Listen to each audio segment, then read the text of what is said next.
So there are 3 reasons you should use a twist. And the first is color. When you bring a drink to a guest, that little pop of color, it makes the drink look so much more delicious. The second is that when you make a twist, you're expressing the oil of the citrus onto the drink. Completely changes the aromatic. And the third is that when you're walking by, the twist will tell you how low the drink is without having to spend a lot of time. That's what Tom said. Tom was something of a local legend. He was the bar manager of the restaurant where I was working, and he had been written up in local and national press, not only for the drinks that he made, but for his presence behind the bar.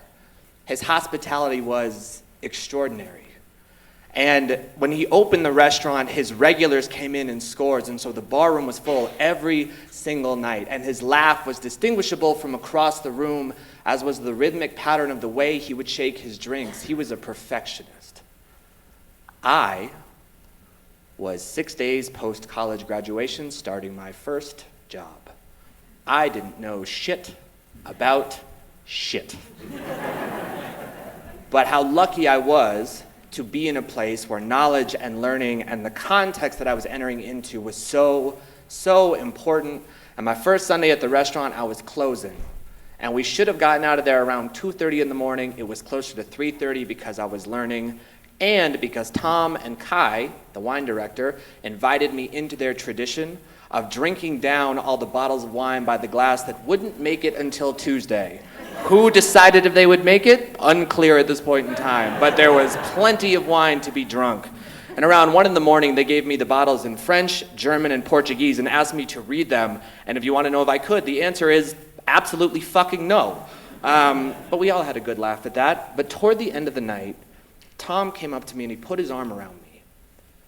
And he said, "So when are we going to meet the real you?" And I'd sort of turned my head like a puppy, confused.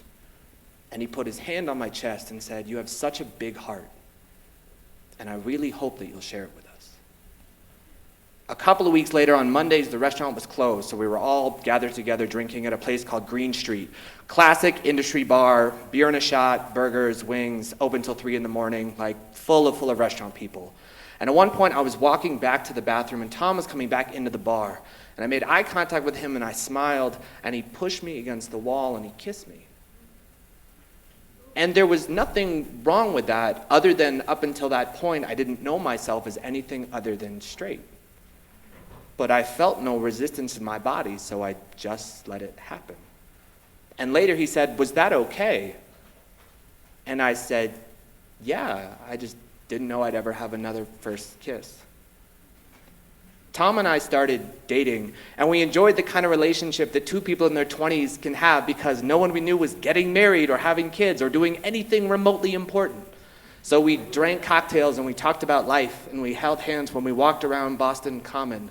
And my attraction for women never went away. In fact, one of my favorite games was to ask Tom who he thought was attractive and hear how he would describe people. I loved how he would talk about how beautiful they were. I loved how he would talk about how beautiful I was. But we also went through the part of being a 20-year-old in a relationship that was tempestuous. We were passionate and stubborn and hard-headed, and we fought a lot.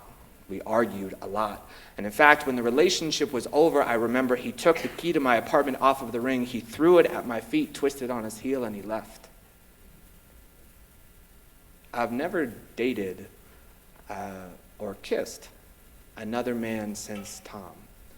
I've been lucky, there have been invitations, but they never quite felt right. And I don't know if it was the scorn or the heartbreak, but something never quite added up. But I still think about Tom a lot. And I think about all the things he taught me about life and his experience and about drinks. And I think about why the piece of my heart that broke when I was with him never quite healed.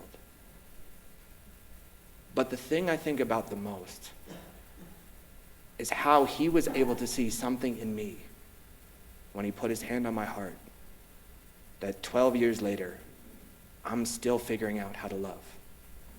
Thank you.